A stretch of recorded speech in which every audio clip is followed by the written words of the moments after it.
Oh, hey, how's it going, everybody? It's Michael Boy. I'm here with Read, Remember, Repeat, and we just want to let you guys know, we could be doing something selfish, things for ourselves, right? But we started a charity, and this is very unselfish on our part because what we want to do is give back to the kids, the youth, the orphanage, the homeless, the people that don't have those new ideas because they're stuck in a revolving door. So what we want you guys to do is definitely reach out to us. This is the link right here. Help us save a life. Click the link in bio. Read, remember, repeat. Yes, yes, yes, gang. Yes, gang.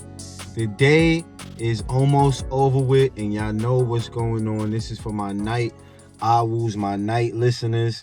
If you don't tap into this one at night, then you know it's gonna be recorded. It's all put together.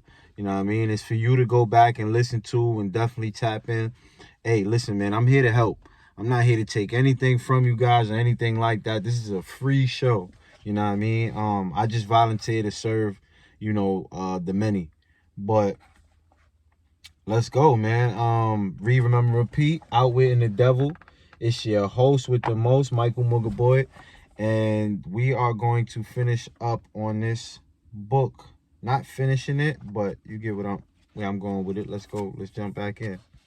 So it says the devil, flattery is the chief bait through which men seduce women. Wow. Right? That's where we left off. Question. Can you control anyone who is amenable to flattery? Very easily. As I have told you, flattery is of major importance in alluring people into the habit of drifting. Question. At what age are people most susceptible to flattery? Age has nothing to do with one's susceptibility to flattery. People respond to it in one way or another from the time they become conscious or they own existence until they die. Through what motive can women be most easily flattered? Their vanity. Tell a woman she is pretty or that she wears clothes well. Question. What motive is most effective in harpooning men? Egotism with a capital E. Tell a man he has a strong Herculean body or that he is a great business tycoon and he will purr like a cat and smile like an opossum. After that, you know what happens. Question, are all men like that? Oh no. 2 out of every 100 have their egotism so thoroughly under control that even an expert flatterer couldn't get under their skins with a double-edged butcher knife. Question, how does a cunning woman apply her art of flattery in attracting men? Great heavens, men, do I have to draw a picture of her method for you? Have you no imagination? Oh yes, I have imagination. Enough, your majesty, but I am thinking of the poor dupes of the world who need to understand the exact technique with which they may be flattered into the habit of drifting. Go on and tell us how a woman can harpoon rich and presumably smart men. Answer. This is a devilish trick to play on women, but since you demand the information, I am helpless to withhold it. Women influence men through a technique consisting first of ability to inject soft, cooing baby tones into their voices, and second by closing their eyes into a half-closed position, which registers hypnotism in connection with the flattery of men. Now we're going to step away from the Q&A real quick. I am sure there are a few women agitated by this. In fact, I was at first. Roll your eyes and keep going. There's truth here. Back to the Q&A. Question, is that all there is to business of flattery?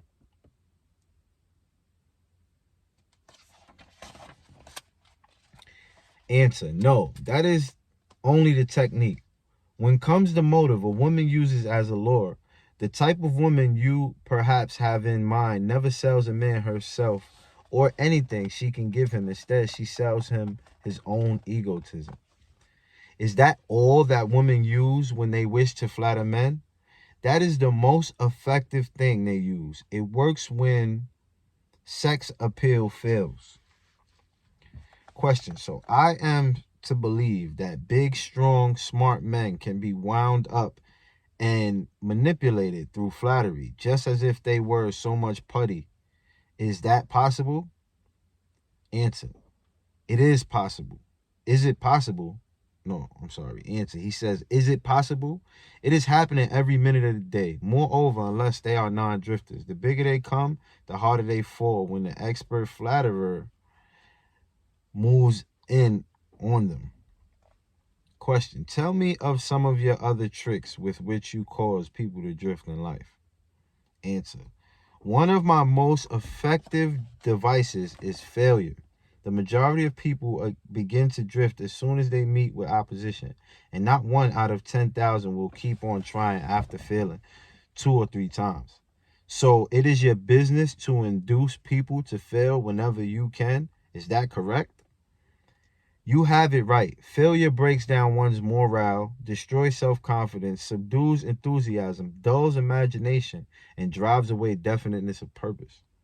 Without these qualities, no one can permanently succeed in any undertaking. The world has produced thousands of inventors with ability superior to that of the late Thomas A. Edison, but these men have ne'er been heard of. While the name of Edison will go marching on because Edison converted failure into a stepping stone to achievement, while the others used it as an alibi for not producing results. Question. Is the capacity to surmount failure without being discouraged one of Henry's chief assets? Yes. And this same quality is the chief asset of every man who attains outstanding success in any calling. Family, it is source time. Y'all know what's going on. See y'all in a minute.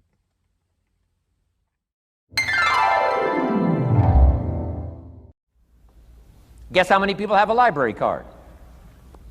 Wisdom of the world available. Transform your life in any value amount you want. By the way, how much is a library card in Texas? Free. Here's what free is. Easy. I mean, it can't be any easier than free. Somebody says, well, would you bring it by? Well, no. At least you got to go get it. No.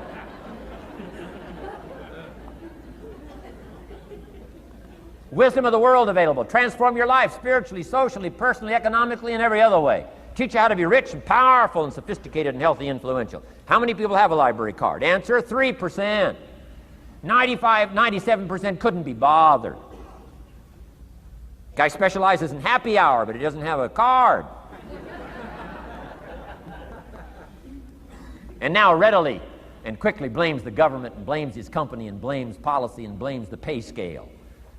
When if he only knew, if he joined the 3%, here's my advice to you today. Walk away from the 97%. Don't talk like they talk. Don't act like they act. Don't go where they go. Don't specialize in what they specialize in. Throw away the blame lists they cling to. Start you a new life. You say, well, is it as simple as getting a library card and join the 3%? And the answer is, of course. Of course. That's how easy this stuff is. This is so easy. It's so simple. It's not complex. You don't need a 2,000-year-old guru. You don't need multi-track affirmations. I'm telling you, don't. Affirmation without discipline is the beginning of delusion. Key. Don't let somebody sweep you into some contrary way to nature itself says, unless you labor. The miracle of the seed and the soil and the seasons and God and all the other stuff that's available, sunshine and rain, that's not available to you by affirmation. It is only available to you by labor. So labor well. Okay. Learn well. Discipline yourself well. Yes. We are back. Hope y'all like that source that was just given, you know what I mean? For those who got the workbook, I appreciate, your effort in just going on and getting the workbook, but not only because of the workbook, but it shows that somebody really wants to be helped, you know what I mean? And these are not my writings. These are books of other people, you know what I mean? And this is what helped me, you know what I mean? I write down and journal my stuff all the time. So, yeah, man, let's go. Let's jump back into it. Let's get it. Now we're going to get away from the Q&A real quick. The capacity of surmount failure without being discouraged is the chief asset of every man who attains outstanding success in any calling. In the book, 3 Feet from Gold, my co-author and I interviewed more than 35 of today's top leaders. Not about their success, but about their toughest moments and how they persevered to achieve great success. For example, Julie Crone, the first woman ever inducted into the Thoroughbred Hall of Fame, with 3,704 victories under her reigns, described her struggles at the beginning of her career as a jockey. Many of the horse owners simply would not hire a woman jockey. She said her motto of perseverance was, keep showing up. She said, I discovered if I showed up every day and did my best, eventually they put me on a horse just to get rid of me. The rest is history. Julie was named as one of the toughest athletes of all time by USA Today. Back to the Q&A.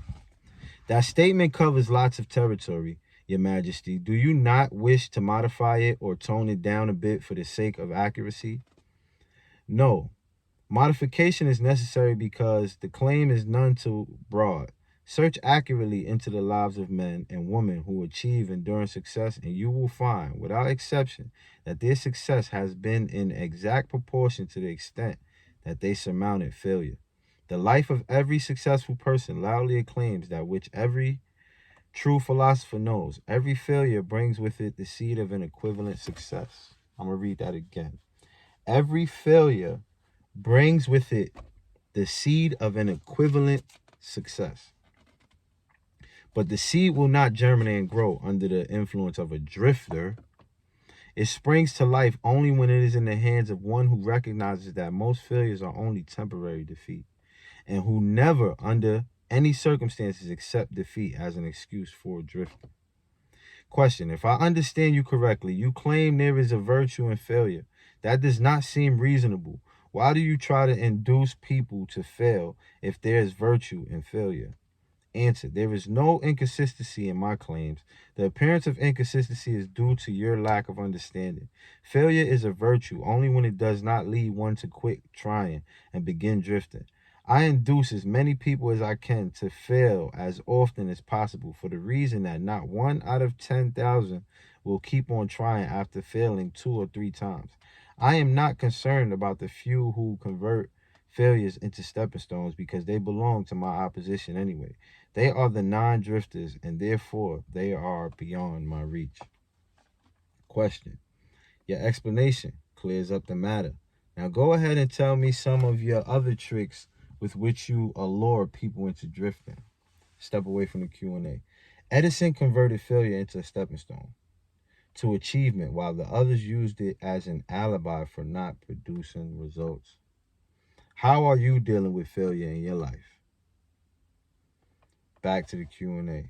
Answer: one of my most effective tricks is known to use as propaganda. This is the instrument of great value to me in setting people to murdering one another under the guise of war.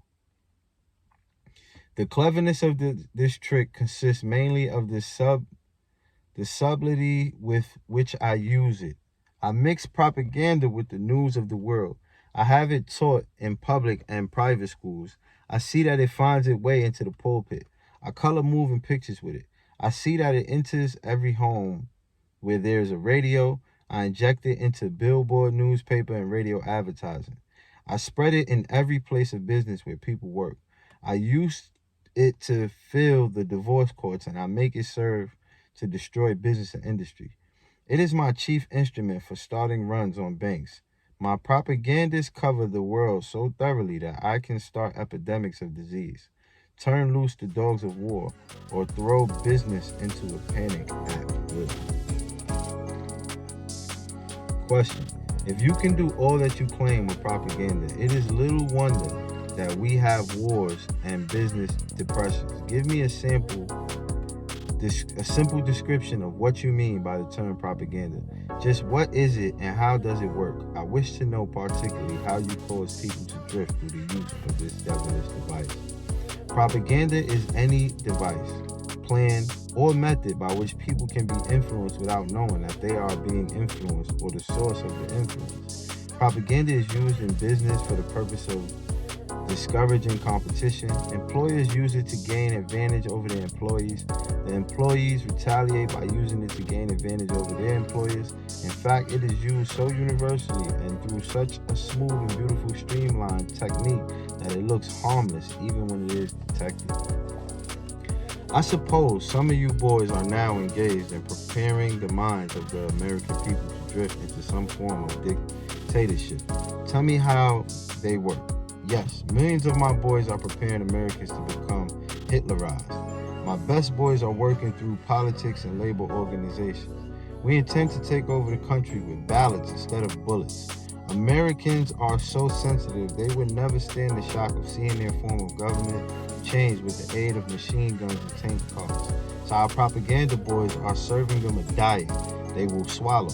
By stirring up strife between employers and employees and turning the government against business and industry, when propaganda has done its work thoroughly, one of my boys will move in as dictator and the 9 old men on your Supreme Court with their silly notions of the Constitution will move out.